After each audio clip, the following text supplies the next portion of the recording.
Today, I'll show you how to get OP Auto Clicker on iPhone and explain what actually exists on the App Store and how it works.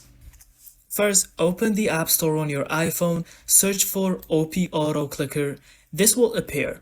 You'll find apps that are iOS compatible tap or auto click tools. Download the app directly from the App Store and open it. Important to know, these apps are iOS approved versions, means they work within the Apple system limits. They are not as powerful as PC or Android auto clickers. Now, enable required permissions if there is any from the settings. Then configure click settings inside the app. Set your tap speed, tap count, and tap location. Most iOS auto clickers work using overlay or automation loops, not true system level clicks. Test the setup before using it in any app or game. Understand iOS limitations.